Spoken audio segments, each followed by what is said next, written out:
অনেক দিন আগে এক বনে দুই বাঘ বাস করত। একজনের নাম মুসা আর একজনের নাম ভুসা। কিন্তু ভুসা অনেক লোভী, সব সময় ও তার বন্ধু মুসাকে ঠকাতো। বন্ধু, আমার অনেক খিদে পেয়েছে। তোমার কাছে কি কোনো খাবার আছে? থাকলে দাও না। হ্যাঁ বন্ধু, আমার কাছে অল্প খাবার রাখা আছে, চলো আমরা দুজন মিলে খেয়ে নিই। আর খাবার খেয়ে মুসা যখন সেখান থেকে চলে গেল, তখনই ভুসা তার রাখা খাবার একা একা খেতে শুরু করলো। আহ, আজ অনেক শান্তি করে খেতে পেলাম, কিন্তু আমার রাখা সমস্ত খাবারই তো আমি খেয়ে ফেললাম। আর তো আমার কাছে খাবার নেই। না, আর দেরি করা আমার ঠিক হচ্ছে না। ও তো চলে গেছে, আমিও যাই, খুঁজে দেখি।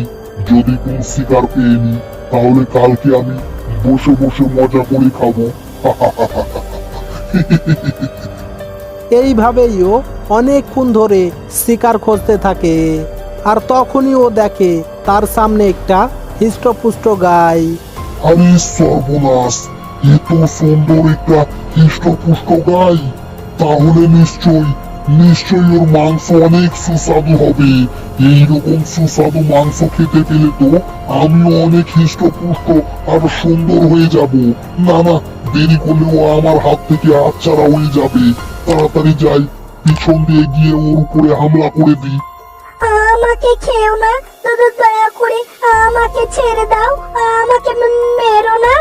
এরপরও গাইটাকে ধরে একটা রসার সঙ্গে বেঁধে রাখে। আজকে তো আমার মোটেও খিদে নেই। কিছুক্ষণ আগেই তো আমি পেট ভরে খেয়ে নিলাম। একে কি করে খাবো? এক কাজ করি, ওকে না মেরে, ওর মাংস না খেয়ে আমি এইভাবেই ওকে বেঁধে রেখে প্রতিদিনই ওর দুধ খাবো। এই বনে তো মাংসর অভাব হবে না। যাকেই ধরবো আমি মাংস খেতে পাবো, কিন্তু দুধ তো আর সবসময় পাওয়া যাবে না। এটাই এটাই ভালো হবে। আরে বন্ধু, এটা তুমি কি করছো? এইভাবে ওকে বেঁধে রেখে কষ্ট দিচ্ছ কেন? তুই তো দেখছি এক নম্বর গাধা আছিস রে। শোন, আমি একটা প্ল্যান করেছি। আমরা ওকে মারবো না, আমরা প্রতিদিনই ওর দুধ খাবো। আর বনের অন্য কোনো প্রাণী শিকার করে নিয়ে এসে তার মাংস খাবো। তাহলে একবার ভেবে দেখ, মাংসর সঙ্গে যদি দুধ খেতে পারি, তাহলে আমাদের শক্তি অনেক গুণ বেড়ে যাবে। আর যখন এই দুধ দেওয়া বন্ধ করে দেবে, যখন আর দুধ দেবে না, তখন আমরা ওকে মেরে ওর মাংসও খেয়ে নেব।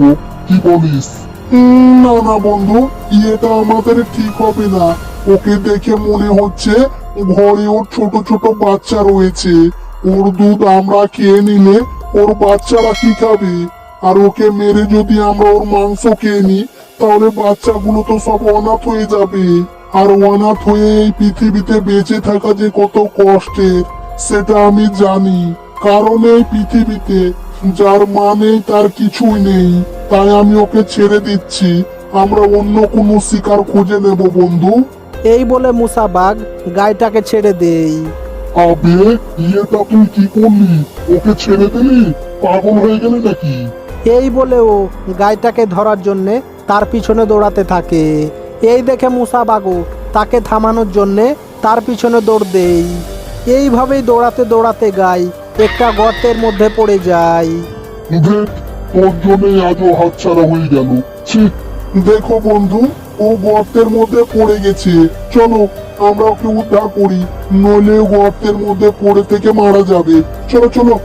না না, পাগল নাকি? আমি ওই গর্তের কাছে যাব না। গর্তের কাছে গিয়ে ওকে বাঁচার চক্করে যদি আমি নিজে গর্তে পড়ে যাই, না না, আমি যেতে পারবো না। চুপ কর! কিছুক্ষণ আগেই তো তুই ওর দুধ খাবার কথা বলছিলি, আর এখন এমন করছিস কেন? চল, ওকে আগে বাঁচা। না না, আমার শখ মিটে গেছে। আমি আর দুধ খাবো না, আমি চললুম। এই বলে ও সেখান থেকে চলে যায়। আর মোষা বাঘ সেখানে দাঁড়িয়ে থেকে চিন্তা করতে থাকে। এইভাবেই অনেকক্ষণ চিন্তা করার পর ও গর্তের মধ্যে ঝাঁপ দেয়। আমাকে মেরো না, দয়া করে আমাকে ছেড়ে দাও। দেখো, তুমি আমাকে দেখে ভয় পেও না। আমি তোমাকে মারতে আসিনি, আমি তোমাকে বাঁচাতে এসেছি। আর তখনই ও একটা আওয়াজ শুনতে পায়। বাঁচাও, বাঁচাও।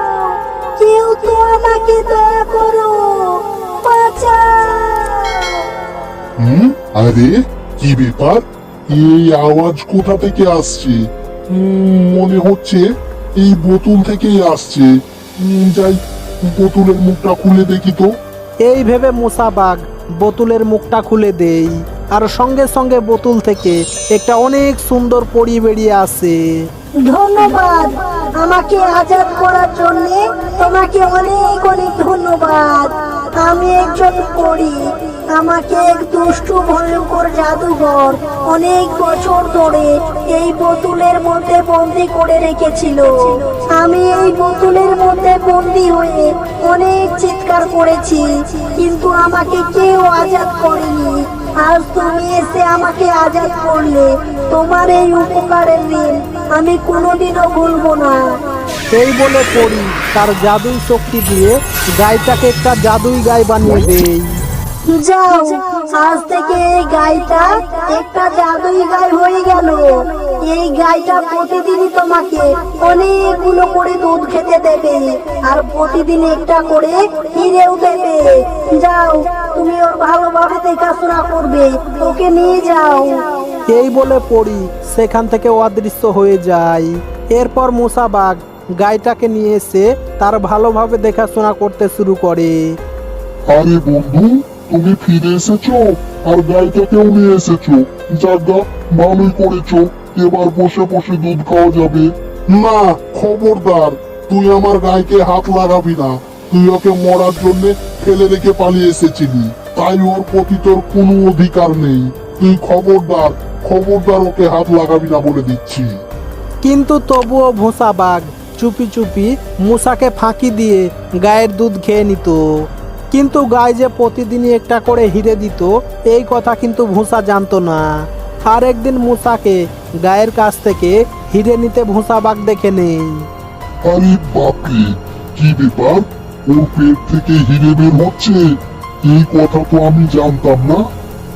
মনে হচ্ছে ও অনেকদিন ধরে হিরে দিচ্ছে, আর সমস্ত হিরে মশা নিয়ে রাখছে। না না, আমি কালকে ওর কাছে যাব, আর ওর আগেই আমি ওর কাছ থেকে হিরে চেয়ে নেব। এই গাই, শোন, আমি তোর সমস্ত ঘটনা জেনে নিয়েছি। তোর পেটের মধ্যে তুই অনেক হিরে লুকিয়ে রেখেছিস, তাই না? তাহলে আর দেরি করছিস কেন? আমি যখন বুঝতে পেরেই নিয়েছি, তখন তুই আমাকে দে, সমস্ত হিরে আমাকে দিয়ে দে। না না, তুমি মোটেও ভালো না, তুমি অনেক খারাপ, তাই তুমি কিছুই পাবে না। চলে যাও এখান থেকে। ও, তাহলে তুই দেবি না? আচ্ছা ঠিক আছে, এবার আমি তোর পেট চিরে সমস্ত হিরে বের করে তোর মাংস খেয়ে নেব, আর মশা কিছুই জানতে পারবি না।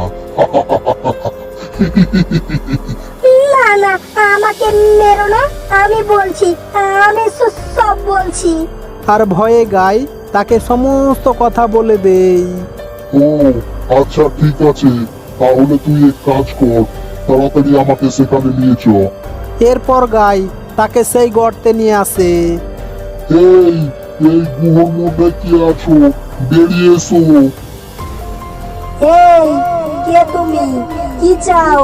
আর এখানে কি করে আসলে? দেখো, তুমি আমার বন্ধুকে এই গাইটা উপহার দিয়েছো, তাই ও প্রতিদিনই হিরে আর পেট ভরে দুধ খেতে পাচ্ছে। তাই আমি চাই তুমিও আমাকে এমন একটা উপহার দাও, তাড়াতাড়ি দাও। ও, তাহলে তুমি আমার কাছ থেকে উপহার নিতে চাও? এর জন্য আগে তোমাকে ভালো কাজ করতে হবে। তুমি কি জীবনে কোনোদিন ভালো কাজ করেছো? যাও, আগে কোনো ভালো কাজ করে এসো, এরপরে আমার কাছে আসবে। না না, আমার এত ধৈর্য নেই, আমার এক্ষুনি দরকার। মূসাকে যেমন সঙ্গে সঙ্গে দিয়েছো, আমাকেও এক্ষুনি সঙ্গে সঙ্গে দাও, নইলে কিন্তু আমি এই গাইটাকে মেরে খেয়ে নেব। তাড়াতাড়ি করো। এই শুনে পড়ি অনেক চিন্তায় পড়ে যায় যে তার কথা না শুনলে গাইটাকেও মেরে ফেলবে। এইভাবেই চিন্তা করতে করতে ওর মাথায় একটা দারুণ বুদ্ধি আসে। আচ্ছা ঠিক আছে, এর জন্য তোমাকে অনেক কষ্ট করতে হবে। তুমি কি পারবে? হ্যাঁ হ্যাঁ, বলো, আমি এর জন্য সবকিছু করতে রাজি। বলো আমাকে কি করতে হবে। তাহলে শোনো, তোমাকে অনেক ধৈর্যের পরিচয় দিয়ে একটানা 7 দিন ধরে এই গায়ের গোবর খেতে হবে।